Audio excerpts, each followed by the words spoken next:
선지자 한 사람이 왕 앞에 가서 아주 당당하게 선포합니다.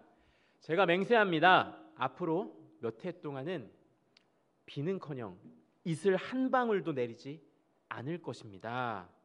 이 한마디 때문에 이렇게 선포한 선지자는 3년이 넘도록 왕에게 쫓기는 신세가 되었고요. 왕을 계속해서 피해 다니게 됩니다. 이 선지자의 이름이 잘 아시죠? 이 선지자의 이름은 엘리야입니다. 왕의 이름은 누구죠? 북이스라엘을 통치하던 아합입니다. 나라에 비가 내리지 않을 것이라는 선지자의 예언이 도대체 왜 이토록 왕의 심기를 불편하게 만들고 이후에 이제 또 아합이 사람을 잡아 죽이잖아요. 사람을 쫓고 죽이게 만들었을까요? 왜 선지자는 그 한마디로 인하여서 도망자 신세가 되어야만 했을까요? 저희가 묵상을 해오면서 봤듯이 솔로몬 이후에 이스라엘은 북이스라엘과 남유다로 분열되었습니다. 북왕국에서는 쿠데타가 계속해서 반복해서 일어났고 새로운 왕조가 자꾸 등장을 했습니다. 그 중에는 군사적으로나 외교적으로나 또 정치적으로 행정적으로 아주 유능했던 왕들도 있었습니다. 그 중에 한 명이 바로 오므리라는 왕입니다. 오므리는 사람들에게 인기가 참 많았던 것 같습니다. 정치적으로나 군사적인 면에서도 대단한 역량을 가졌던 것 같고 디브린이라는 사람과 그 나라에 내전이 일어났었는데 그것을 내전을 종식하고 승리하고 결국에는 왕권까지 거머쥐었습니다. 또 성경은 이 오므리가 북이스라엘의 수도를 사마리아로 확정했다. 사마리아를 북이스라엘의 수도로 삼았다고 말합니다. 열왕기서가 사실은 집중하는 게 왕들의 어떤 종교적인 평가, 신앙적인 평가에 집중하는 것을 감안을 했을 때 이 오므리에 대한 이런 업적을 성경에 이야기하고 있다라는 것은 꽤 예외적인 사실입니다. 대단한 왕 같죠. 그런데요, 성경은 이렇게 얘기합니다. 오므리는 최악의 지도자였습니다. 이유는 단 하나였습니다. 그런데 그 단 하나의 이유가 그의 모든 것을 말해주는 이유가 됩니다. 그게 뭐냐? 바로 하나님 보시기에 악했다라는 겁니다. 북이스라엘 건국 이후 최악의 지도자들이었던 그 이전의 왕들보다 더 악했다라고 성경은 얘기를 합니다. 그렇다면 그의 아들은 어땠을까요? 아들은 아버지의 전처를 밟지 않고 새로운 길을 갔을까요? 그의 아들이 바로 아합 왕입니다. 오므리의 아들 아합은 자기 아버지의 영향을 고스란히 받게 됩니다. 아버지가 죽은 후에 약 22년 동안 통치했는데 이 아합에 대해서는 다른 업적에 대한 이야기가 나오지 않습니다. 성경은 다만 그가 최악 중에 최악이라고 얘기를 합니다. 아버지 오므리가 최악이었는데 그것을 갱신했습니다. 아버지의 악함보다 그 아들의 악함이 더 앞질렀다고 얘기를 합니다. 아합이 왜 그런 평가를 성경에서 받고 있을까요? 그 결정적인 계기가 나오는데요. 아합은 당시 시돈의 왕이었던 엣바알의 딸 이세벨과 결혼을 합니다. 아마도 그의 젊은 시절에 아버지인 오므리가 그렇게 하도록 만들지 않았을까 생각해 봅니다. 무역국가인 그 시돈과 우호 관계를 맺으면은 북이스라엘이 좀 경제적으로 부흥할 수 있는 계기가 마련될 수 있겠죠. 그런 전략이었습니다. 주변의 국가들이 다 그렇게 했습니다. 물론 하나님은 금하셨지만, 그러나 하나님의 말씀 듣지 않고 인간적인 전략을 가지고 아합은 이세벨과 결혼을 하게 됐습니다. 그런데 문제는 그 시돈 왕족이 아주 철저한 바알 숭배자라는 겁니다. 이스라엘이 가장 오랫동안 섬겼고 성경에도 자주 나오는 이 우상의 이름, 이 바알이라는 이름이 이 열왕기서에 처음으로 이렇게 등장을 하고 있습니다. 일찍이 이방 여인을 아내로 맞지 말라고 경고하신 그 하나님의 경고가 이제는 이스라엘 백성들에게 현실로 드러나고 있습니다. 이세벨은 여호와 신앙으로 출범했고 시작했었던 그 나라, 물론 그 앞선 왕들이 하나님 앞에 배역한 왕들이었지만 그럼에도 불구하고 여호와 신앙으로 출발했었던 그 나라를 아주 급속도로 바알과 아세라의 나라로 변모시켜 갑니다. 아합 역시도 바알과 아세라를 섬기는 그런 사람이 됐고요. 자신들의 풍요와 번영을 여호와 하나님이 아니라 바알과 아세라에게 맡기고 맙니다. 이러한 일련의 맥락 속에서 바로 엘리야가 나타났던 겁니다. 아합과 이세벨이 섬기던 그 바알은 다산의 신으로 숭배받고 있습니다. 그 이유가 바알이 비를 내려준다고 믿었기 때문입니다. 그런데 엘리야가 아합 앞에 나타나 가지고 내가 입을 열 때까지 비는커녕 이슬 한 방울도 내리지 않을 겁니다 라고 그렇게 얘기하니까 그게 바로 아합 왕에게 있어서는 자신을 향한 정면 도전처럼 여겨졌던 겁니다. 바알이 비를 주는지 아니면 여호와 하나님께서 비를 주는지 한번 보자고 했던 겁니다. 이후에 광기 어린 아합은 여호와 신앙을 고수하는 선지자들을 잡아 죽였습니다. 이스라엘 역사 속에서 처음으로 종교적인 탄압과 박해 시대가 열리게 된 겁니다. 아합의 바알 숭배는 그 자신에게만 머물지 않았습니다. 그 영향이 백성들에게도 그대로 고스란히 흘러 들어갔다라는 그런 일면을 보여주는 장면이 있습니다. 열왕기상 16장 34절을 보면은 히엘이라는 사람이 있었는데 그 사람이 뭘 했느냐? 과거 오래전에 여호와수아를 통하여서 하나님께서 경고했죠. 여리고성을 다시는 재건하면은 안 된다고 했습니다. 그러나 그 히엘이라는 사람이 그 성을 재건하다가 두 아들을 잃게 되었습니다. 아합이 그러했던 것처럼 그 시절을 살아가는 백성들도 하나님의 말씀을 귀담아 듣지 않았다는 것을 보여주는 대표적인 사건이라고 할 수 있겠습니다. 또 아합의 우상 숭배로 인한 영향이 또 어떻게 백성들에게 흘러갔을까요? 오늘 우리가 읽은 본문에서는 엘리야가 직접 온 이스라엘을 향하여서 결단을 요구하는 장면이 등장했었습니다. 지난 3년 반 동안 엘리야의 예언대로 그 이스라엘은 비가 내리지 않았습니다. 가뭄이 내렸습니다. 아합은 분노한 채 엘리야를 찾아내고자 했지만 하나님이 그를 보호하셨습니다. 그런데 이날 엘리야가 먼저 사람들 앞에 아합 왕 앞에 자신을 드러낸 겁니다. 3년 반이 지나 다시 만난 아합에게 엘리야가 말합니다. 사람들을 보내서 이스라엘을 갈멜산으로 다 모아주십시오. 그리고 바알 예언자 450명과 아세라 예언자 400명도 함께 불러주십시오. 여호와 하나님의 편에 선 엘리야는 바알과 아세라를 섬기는 아합과 이세벨에게 그렇게 정면 대결을 신청했습니다. 이거는 아시다시피 비공개 전투가 아니었습니다. 이스라엘 온 백성들이 보는 앞에서 바알이 하나님이냐 여호와 하나님이 참 하나님이냐 이게 결판이 나고 만천하에 드러나게 될 것입니다. 아합은 백성들을 모았고요. 또한 450명의 바알 예언자들이 함께 모였다고 그렇게 서술합니다. 바알 예언자들이 수적으로 압도한 그 상황에서 엘리야가 뭐라고 말할까요? 엘리야가 먼저 누구를 향해서? 백성들을 향해서 먼저 이렇게 얘기합니다. 그 말씀이 오늘 본문의 21절의 말씀입니다. 제가 다시 한번 읽어드리도록 하겠습니다. 그러자 엘리야가 그 모든 백성 앞에 나서서 이렇게 말하였다. 여러분은 언제까지 양쪽의 다리를 걸치고 머뭇거리고 있을 것입니까? 주님이 하나님이면 주님을 따르고 바알이 하나님이면 그를 따르십시오. 그러나 백성들은 한마디도 그에게 대답하지 못하였다. 엘리야가 지금 뭐라고 하는 거죠? 바알을 섬기는 아합과 이세벨 그리고 바알 예언자들만 문제가 아니라는 겁니다. 백성들아, 당신들도 지금 결단해야 한다. 이 이야기를 하는 겁니다. 당신들도 이제 결단할 때가 됐습니다. 언제까지 양다리를 걸치고 앉아서 언제까지 여호와 하나님과 바알 앞에서 그 사이에서 머뭇거리고 있을 것이냐? 하나님이든지 바알이든지 하나만 선택해라. 엘리야는 백성들에게 그것을 요청하고 있습니다. 우상에 둘러싸여서 우상의 시대를 살아가는 그 백성들에게 엘리야가 결단을 요구하는 겁니다. 우상으로 둘러싸인 그들의 세상을 살아가는 그들의 방법은 양다리였습니다. 우리가 오늘을 살아가는 방법은 무엇인가요? 우리는 예수 그리스도의 초림으로 선명하게 드러난 하나님 나라와 동시에 죄악이 간영한 이 세상 나라를 함께 살아가고 있습니다. 우리는 어떤 세상, 어떤 나라에 관심을 가지고 어떤 나라의 신념을 가지고 우리는 살아가고 있을까요? 우리도 혹시 양다리를 걸치며 살아가고 있는 건 아닌지 저와 여러분들에게 한번 질문해 봅니다. 한번 상상해 볼까요? 엘리야가 말을 하는 그 장면에 우리가 함께 같이 있었다고 한번 상상해 보겠습니다. 엘리야가 얘기를 하는데 450명의 바알 선지자들이 압도적이겠죠. 450명. 굉장히 많은 숫자 아닙니까? 그 사람들이 앞에 다 보입니다. 그려지시나요? 거기에서 엘리야가 우리에게 얘기합니다. 하나님이든 바알이든 둘 중 하나만 택하라. 언제까지 머뭇거리고 있겠느냐? 언제까지 양다리 걸치고 그렇게 살겠느냐? 이 상황에서 우리는 뭐라고 대답할 수 있을까요? 당시에 엘리야의 이 결단 요구를 접해 들은 이스라엘 백성들은 한마디 대답이 없었다고 오늘 본문은 이야기하고 있습니다.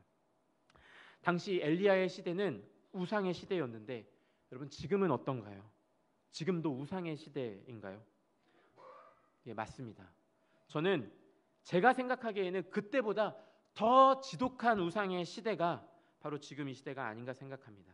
지금도 하나님 아닌 것들이 우리의 마음속에서 하나님 행세를 하고 있습니다. 저는 10년 전에 한 이단 전문가 목사님께 강의를 들은 적이 있습니다. 그때 제가 출석하고 제가 섬기는 교회에 이단 특강 강사로 오셔가지고 말씀을 전해주셨는데요. 그때 그 목사님께서 이런 말씀을 하시더라고요. 전 세계에 내가 다시 온 예수 그리스도다 이렇게 하나님으로 자처하는 사람들이 몇 명이나 되는지 아십니까?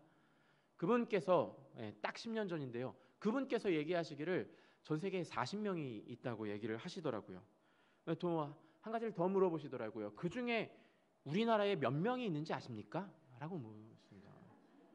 네, 많이 들으셨죠? 네, 제가 그분께 그때 들었었던 대답은 38명이 우리나라에 있다고 합니다. 네, 저는 나머지 2명이 어느 나라에서 뭐 하는 분인지가 굉장히 궁금하더라고요. 네. 어쨌든 그 강사님께서는 그 40명을 제 표현이 아니라 그분께서 얘기하시기를 영적인 또라이들이 그렇게 세계에 40명이 있는데 우리나라에 38명이 있다고. 하나님이 보호하사 우리나라 만세. 하나님 많은 나라, 우리나라 좋은 나라. 이런 얘기를 하시더라고요. 물론 농담으로 하신 거죠. 이어서 얘기하시는데 그 중에서 또 많은 하나님들께서 사실 작년에 한 분이 돌아가셨습니다. 어떤 분은 감옥에 가셨습니다. 이런 얘기도 하시고 그러셨었는데요. 10년이 지났습니다. 그 중에 뭐 여러분이 돌아가시기도 하셨고요. 그래도 희망적인 건 또 새로운 하나님들이 우리나라에 등장을 하셨죠. 네. 농담처럼 얘기했지만 이렇게 지금도 이 땅에는 가짜 하나님들이 존재하고 있습니다. 그런데 우리가 경계해야 할 그 가짜 하나님들이 그런 사람들 뿐일까요? 그런 사람들 뿐이라면 차라리 다행인 것 같아요. 누가 거기를 그렇게 쉽게 따라가겠어요? 문제는 그게 아니죠. 500년 전에 종교개혁자 장깔뱅이 이렇게 얘기했습니다. 인간의 마음은 공장이래요. 무엇을 생산할까요? 우상을 생산하는 공장이라고 얘기했습니다. 인간의 마음은 우상 공장이다. 장깔뱅이의 말입니다. 이게 무슨 말일까요? 우리의 마음이 안정감을 얻고 우리의 마음이 자존감을 획득하고 우리의 마음이 행복감을 느끼게 하는 것이 무엇일까요? 내가 저것만 있으면은 저것만 가질 수 있다면 내 인생에도 의미가 있다고 느낄 것이고 나도 가치가 있음을 나도 알게 될 거고 자존감도 생기고 안정감을 느낄 수 있을 텐데 이런 생각을 하게 만드는 그런 존재가 무엇인가요? 그것이 무엇이든 그와 같은 것이 우리 안에 있다면 우리 마음속에 있다면 그게 바로 우상이라는 겁니다. 오직 하나님만이 우리에게 줄 수 있는 그 희망, 인생의 목적, 인생의 의미, 성취감, 행복감, 가치 이런 것들을 하나님이 아니라 어떤 다른 대체물을 통해서 우리가 얻으려고 한다면 그것이 바로 우상이라는 겁니다. 우상이란 것은 이 세상에 있는 것들로 모두 다 피조물입니다. 본래 그 피조물 자체는 하나님이 주신 것으로 우리가 선하게 사용할 수 있는 것들입니다. 그런데 그것이 신과 같은 위치를 차지하면 우리는 그것이 우상이라고 말합니다. 어떤 것이 우상이 될 수 있을까요? 이 땅에 어떤 우상이 있을까요? 우리의 마음속에는 어떤 우상들이 있을까요? 사람들은 돈이다, 권력이다, 명예다, 사랑이다, 성공이다. 심지어 어떤 사람들은 우리가 한껏 요즘에 고양되어 있죠. 애국심 이런 것들도 우상이 될 수 있다고 많은 사람들이 이야기를 합니다. 그렇다면 우상의 시대를 살아가는 우리들에게 가장 강력한 우상은 무엇일까? 오늘 그 한 가지만 좀 나누려고 합니다. 아마도 여기에 계신 많은 분들 제가 택한 그 한 가지에 그치 이게 정말 요즘 시대에 대단한 우상이지라고 생각하시는 분들이 많을 것 같습니다. 그 우상은 돈이 아닐까 싶습니다. 역사 이래로 그 어느 때보다 지금 돈이 가진 힘은 정말 절대적인 것 같습니다. 사람의 노동력이 돈을 버는 것보다 돈이 더 쉽게 돈을 많이 벌어줍니다. 그리고 돈이면 안 되는 게 없는 것처럼 없는 것 같이 보이는 그런 세상에 우리는 살고 있습니다. 어떤 분은요 기독교인인데요. 사실 제가 예전에 섬겼었던 교회의 집사님이면서 교사이셨었던 그런 분께서 저에게 이런 얘기를 하시더라고요. 제가 참 어리석죠. 제가 이렇게 자꾸 착각을 해요. 하나님이 함께 하셔서 편안한 것보다 나에게 100억이 있으면 더 편안할 것 같아요. 제가 그렇게 자꾸 착각해요. 라고 그렇게 얘기를 하시더라고요. 여러분들은 어떠신가요? 하나님이 함께 하셔서 편안하신가요? 아니면은 100억이 있으면 조금 더 편하실 것 같은가요? 100억이 있으면 더 편할 거다, 더 평안할 거다라고 생각을 한다면 그렇게 생각하기 참 쉬운 세상이죠. 근데 그건 분명한 건 착각이고 어리석은 생각이겠죠. 서두에 말씀드린 것처럼 엘리야는 아합 앞에서 가뭄을 선포하고 도망자 신세가 되어서 그리 시냇가에 살게 되었습니다. 그곳은 위태로운 곳입니다. 먹을 곳이 하나도 없는 곳이었습니다. 그곳에서 엘리야가 무엇을 배웠을까요? 엘리야가 늘 하늘을 쳐다봤겠죠. 그러면은 날아옵니다. 까마귀가 입에 빵과 먹을 것을, 고기를 물은 까마귀가 엘리야를 매일 찾아와 그를 먹였습니다. 아무것도 없는 그곳에서 하나님께서 까마귀를 통해 엘리야에게 먹을 것을 주셨습니다. 엘리야는 풍요와 다산의 신 바알이 아니라 하나님이 공급하셔서 먹고 산다라는 것을 그 그리 시냇가에서 배웠을 겁니다. 지난 주간 묵상했던 본문에서 우리는 또 사르밧 과부를 만났습니다. 그리 시냇가에서 까마귀가 날라다주는 그 음식을 먹다가 이제는 그리 시냇가까지 다 말라버려서 엘리야는 하나님의 명령을 따라 사르밧이라는 지역으로 갔습니다. 그곳에 엘리야를 먹여줄 사람이 있다고 하나님께서 얘기해 주셨습니다. 그 여인이 바로 사르밧 과부로 알려진 여인입니다. 그 여인이 귀부인이었나요? 아닙니다. 그 여인은 어떤 상황에 엘리야를 만났느냐? 먹을 게 이제는 한 끼 분량밖에 없어가지고 마지막으로 아들과 함께 그 음식을 해먹고 이제는 죽을 때를 기다려야 되겠구나라고 생각하는 그 시점에 엘리야를 만났습니다. 그런데 그녀가 엘리야를 대접한 이후로 하나님은 그 집에 먹을 것이 떨어지지 않게 하셨습니다. 남편이 있고 돈이 있어서 생존한 것이 아니라 하나님께서 공급하셔서 생존했다는 것입니다. 저는 어렸을 때 한 중학교 시절 이후부터 꽤 그래도 부유하게 살았었던 것 같습니다. 부족함 없는 형편에서 살았던 것 같습니다. 아주 어린 시절에는 좀 가난했었던 것 같아요. 그런데 아버지께서 어떤 계기로 이제 사업을 해야겠다라고 생각하신 이후에 그 이후에 집안 형편이 좀 괜찮아졌습니다. 그래서 중고등학교, 중학교 시절부터는 꽤 괜찮은 형편 속에서 꽤 많은 것들을 누리면서 뭐 잘못된 것이 아니라면 부모님께 요청하면은 부모님이 다 들어주시는 그런 호사를 누리며 살았던 적이 있었습니다. 그런데 그 형편이 오래가지 못했습니다. 불과 10년 만에 상황이 달라졌습니다. 아버지는 사업이 어려워지셔서 중국으로 사업터를 옮겨야겠다 하셨습니다. 그러나 그것이 여의치 못했습니다. 그래서 끊임없이 여러 가지를 담보로 해가지고 계속 대출을 했습니다. 그걸 또 사업에 투자했고요. 어떻게든 풀리겠지, 어떻게든 될 거야라고 아버지 계속 얘기하셨고 저도 그렇게 기대를 했는데 그런 기대는 수포로 돌아갔고 저희 집에 경제는 완전히 무너졌습니다. 채권자의 독촉 때문에 어머니께서 눈물 흘리시는 것을 너무 여러 번 봤습니다. 집에 나갔다가 돌아오면은 그 문에 스티커가 붙어 있더라고요. 어떤 메시지도 써 있고. 근데 문을 열어보면 어머니가 계신 거예요. 어머니께서 두려워서 차마 문을 열어주실 수 없었던 거죠. 관리비 내지 못해서 밀린 관리비 언제 낼 거냐고 관리실에서 수시로 인터폰이 울렸습니다. 집안 곳곳에는 압류 스티커가 붙었습니다. 그러더니 집도 경매로 넘어가서 팔리게 되었습니다. 우리도 모르는 사이에 우리 집이 다른 누군가의 집이 되어 있었습니다. 어느 날은 몇 월 며칠 우리가 경매로 산 그 집에 들어갈 테니 당신들 그 전에 나가주시오라는 그런 이야기를 들었습니다. 새로운 주인의 연락을 받았습니다. 그렇게 당장 집을 구하는 것은 상상조차 할 수 없었고 이사 비용조차 마련할 수 없는 그런 상황이었습니다. 이제 어떻게 살지? 이제 어디로 가야 되지? 다시 살아갈 길이 있을까? 절망이 저희 가정을 덮쳤습니다. 삶의 기반이 다 무너지는 것처럼 보였습니다.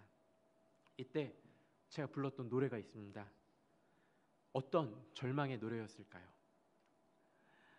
그때 불러야 할 제 노래를 가르쳐준 사람이 있는데요. 그 사람이 누구냐? 바로 시편 46편을 쓴 시인이었습니다. 그가 이렇게 노래 먼저 하더라고요. 하나님은 우리의 피난처시며 우리의 힘이시며 어려운 고비마다 우리 곁에 계시는 구원자이시니 땅이 흔들리고 산이 무너져 바닷속으로 빠져 들어가도 우리는 두려워하지 않는다. 삶의 터전이 흔들리고 무너지고 있는데 왜 이 시인이 두렵지 않을까요? 왜냐하면 그가 살아가고 있는 삶에는 하나의 전제가 있었기 때문입니다. 인생이 어떻게 흘러갈지, 삶이 어떻게 풀려나갈지 그 미래는 알 수 없지만 그가 경험하고 살아가는 모든 세계는 바로 이 확신 안에서 해석이 되기 때문에 그는 난 두려워하지 않아 이렇게라고 선포하는 것이죠. 그가 가진 확신이 무엇이었을까요? 제가 방금 읽어드린 게 시편 46편 1, 2절이었거든요. 1절에 그 확신이 있습니다. 하나님은 우리의 피난처이시며 우리의 힘이시며 어려운 고비마다 우리 곁에 계시는 구원자이시니. 이것이 바로 이 시인이 경험하는 그 모든 세계의 전제라는 겁니다. 그는 이러한 확신 속에서 과거를 해석하고요, 오늘을 살아가고요, 미래를 전망하는 겁니다. 오늘 내가 살아가는 현실 속에서 땅이 흔들리고 산이 무너지지만 나에게는 하나님이라는 완전한 피난처가 있지. 오늘 내가 살아가는 현실 속에 나는 무력하고 지치지만 하나님이 나의 힘이시지. 오늘 내가 살아가는 현실 속에 큰 고비를 만났지만 그 현실보다 크신 하나님이 나의 구원자이시지. 이렇게 고백하더라고요. 그래서 그때 이 노래 아시죠? 하나님은 우리의 피난처가 되시며. 이 노래를 제가 교회 가서 얼마나 많이 불렀는지 몰라요. 저희 가정이 그 경제적 한계를 만났을 때 그때 제가 배운 것은 내가 나의 안전을 확인할 수 있는 곳은 하나님밖에 없구나 라는 사실이었습니다. 통장 잔고를 통해서도 확인할 수 없었고요, 부동산을 통해서 어떤 다른 사람들과 인맥을 통하여서 그것을 확인할 수 없었습니다. 오직 하나님 안에서만 확인할 수 있었습니다. 통장 잔고나 부동산이나 인맥을 생각했다면 오히려 저희 가정은 더 큰 절망을 배웠을 것 같습니다. 신자는 자신의 안전을 하나님 안에서 확인하는 사람입니다. 자신의 안전뿐만이 아니겠죠. 자신의 가치와 자신의 존재의 의미와 자신의 삶의 이유도 오직 세상의 흐름이나 논리가 아니라 하나님 안에서만 확인합니다. 그 사람이 바로 신자죠. 그때 물질은 그의 우상이 될 수 없습니다. 그는 물질이 없다고 절망하거나 물질의 욕망에 사로잡혀서 삶을 왜곡하거나 하지 않습니다. 제가 저희 가정의 경제적인 어려움을 통해 또 하나 배운 것이 있는데요. 당시 그 어려움을 지나면서 이제 우리 가족 어떻게 해야 되지라는 생각 참 많이 했습니다. 그 이후에 저희 가정 어땠을까요? 일단 그 당시에 이미 결혼에 나가 있었던 제 동생은 좀 제외로 하고요. 저는 가정이 경제적으로 파탄났던 그 해에 저는 결혼을 했습니다. 빈털터리도 결혼이 가능하더라고요. 하나님이 공급을 하시니까 저희 아내 믿음이 대단하죠. 결혼한 직후에는 1년 동안 아프리카에 선교를 다녀왔습니다. 누가 돈 줘서 간 게 아니라 자비랑 사역이었습니다. 솔직히 말하면 돈 없어서 중간에 돌아올 수도 있겠다라는 걱정도 했었는데 하나님께서 수고하라고 재정을 보내주시더라고요. 그리고 그 이후에도 저희 부모님과 저는 잘 살고 있습니다. 물론 넉넉하다거나 좀 사치스럽게 살지는 못합니다. 그래도 분명한 것은 그 과정을 통하여서 하나님이 우리의 필요를 분명히 공급하시는구나. 그런데 이거는 공급하시지 않지라고 생각한 것이 있습니다. 깨달은 것이 있습니다. 그건 바로 욕망입니다. 하나님은 제 욕망은 채워주시지 않으셨어요. 그런데 하나님은 너무너무 신실하게 제 필요를 채워주셨습니다. 저는 사실 강제로 이것을 습득하게 하신 하나님께 참 감사합니다. 그거 못 배웠으면 저는 아직도 하나님께 제 욕망을 채워달라고 기도하고 있을 것 같더라고요. 하나님이 우리의 피난처입니다. 하나님이 우리에게 주시는 그 무언가가 피난처가 아니라 하나님이 우리의 피난처입니다. 만일 우리가 하나님이 아닌 다른 것으로부터 우리의 가치와 우리의 안전과 우리의 의미를 얻고자 해서 하나님께 그것을 구하고 있다면 실상 우리는 어쩌면 하나님을 섬기는 사람이 아니라 돈이라는, 명예라는, 또는 권력이라는 그런 우상을 섬기고 있는 사람일지도 모르겠습니다. 하나님만이 우리의 피난처입니다. 그러나 하나님 외에 다른 대체품을 찾고 있다면 그것이 바로 우상 숭배입니다. 우리에게 가장 강력한 우상이 어쩌면 돈일 텐데 사실은 돈 말고도 참 많은 우상들이 우리가 사는 세계에 가득합니다. 우리의 마음속에도 가득합니다. 우리 마음속에서 하나님만이 주실 수 있는 만족과 의미, 안전과 자존감을 하나님이 아닌 다른 것으로부터 얻고자 애쓰고 있지는 않습니까? 오늘 우리에게 진짜 하나님과 가짜 하나님 사이에서 머뭇거리지 말라고 요구하는 엘리야의 도전 앞에서 우리에게 두 가지의 결단이 있었으면 좋겠습니다. 그 첫 번째는 우리가 하나님을 잘 아는 사람들이 되었으면 좋겠습니다. 위조 지폐를 감별하는 사람들이 있다고 합니다. 위조 지폐를 감별하는 사람들이 반드시 알아야 될 게 뭐냐 하면은 가짜에 대한 공부보다 진짜에 대한 공부가 먼저 선행되어야 하겠죠. 예를 들어서 5만 원짜리 지폐다. 그러면은 그 무늬와 색깔뿐만 아니라 5만 원권 지폐에는 16가지의 위조 방지 장치들이 있다고 합니다. 그게 무엇인지, 진짜는 어떤 16가지의 그 특징들이 진짜에게서 어떤 특징들이 나타나는지 분명히 알아야 할 겁니다. 그 다음에야 비로소 가짜가 무엇인지를 분별해낼 수 있습니다. 우리 안에 있는 가짜 하나님을 몰아내는 첫 번째 단계는 진짜 하나님이 어떤 분이신지를 아는 것입니다. 하나님께서 엘리야를 보내시면서 알리기 원하셨던 것이 바로 하나님이 참 하나님이라는 그 사실을 아합과 이스라엘이 알게 되는 것이었습니다. 그래서 엘리야의 이름 자체가 메시지였습니다. 엘리야라는 그 이름이 여호와께서 나의 하나님이시다라는 그런 의미거든요. 엘리야가 아합을 피해 다닐 때 왜 아합이 엘리야를 찾지 못했는지 아십니까? 그가 머물렀던 것이 바로 사르밧이었기 때문입니다. 사르밧은요 시돈에 속한 것이고, 아까 시돈이 누구의 고향이라고 했죠? 아합이 결혼한 이세벨의 고향입니다. 그러니까 아합은 생각했던 거죠. 엘리야 도망갔네? 어디로 갔지? 근데 어디로 갔을까? 에이 설마 그 우상의 본토라고 할 수 있는 시돈 땅으로 가지는 않았겠지? 상상도 못한 거죠. 엘리야는 거기에 숨어 있었습니다. 근데 거기에서 어떤 일이 일어났죠? 하나님께서 엘리야뿐만 아니라 사르밧 과부와 그의 아들을 먹이시고 입히셨고요. 그리고 하나님께서 죽은 사르밧 과부의 아들을, 죽은 아들을 살리셨습니다. 생명을 주셨습니다. 우상의 본토에서도 하나님이 하나님이시라는 것을, 여호와 하나님이 참 하나님이시라는 것을 엘리야는 그 현장에서 배웠을 겁니다. 그 우상의 본토에서. 이스라엘 백성들이 이집트에서 탈출하기 직전에 하나님은 10가지 재앙으로 이집트를 무력하게 하셨습니다. 그때 반복해서 등장하는, 재앙마다 반복해서 등장하는 문구가 있습니다. 내가 주님임을 너희에게 가르치려고 그렇게 한 것이다 라는 말입니다.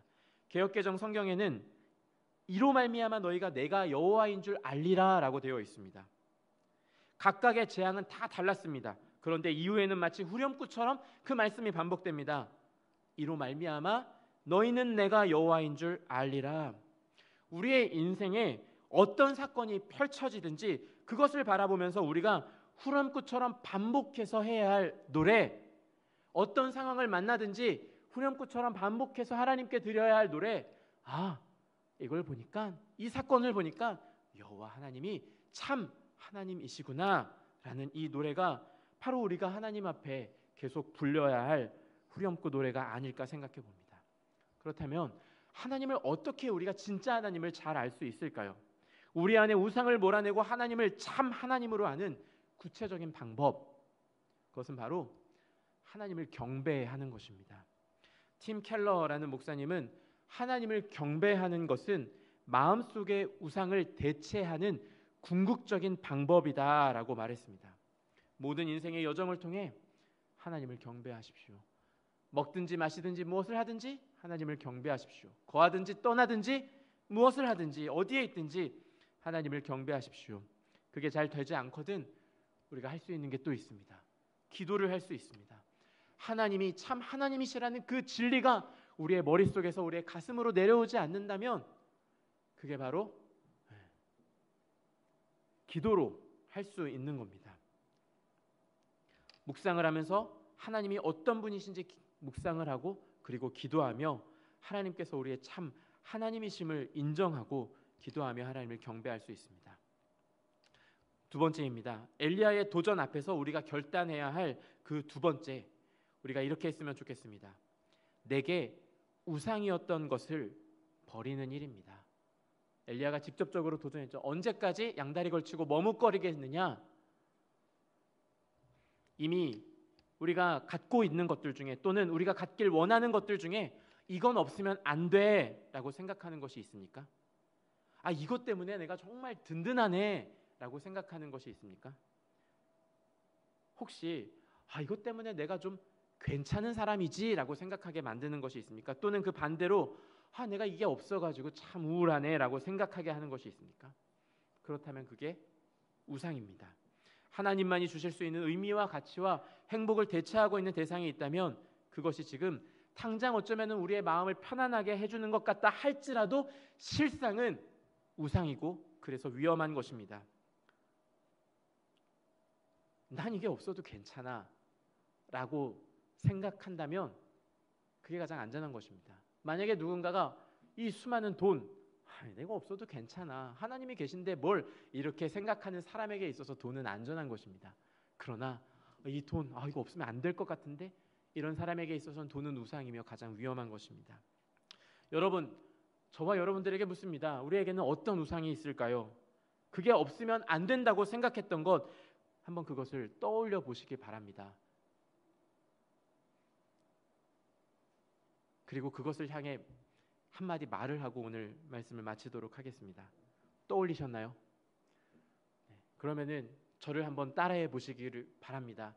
동시에 결단을 해주시면 좋을 것 같습니다. 나에게 우상이라 생각하는 그것을 떠올리며 저를 따라해 주십시오. 나에게는 하나님이 계시기 때문에 너 없이도 살 수 있어. 너 없이도 살 수 있어. 고백이 어떻게 자연스럽게 되십니까? 아직 쉽지 않다면 하나님께서 엘리야를 통해 우리에게 말씀하시는 것입니다. 너 언제까지 양다리 걸치고 머뭇거리고 있을 것이냐? 야, 가짜 하나님은 버리자. 그 우상과 싸워라. 하나님께서 우리에게 이렇게 도전을 하고 계십니다. 그 싸움의 결단과 마음의 소원을 담아서 가능하신 분들 자리에 일어서셔서 우리 함께 찬양하시도록 하겠습니다.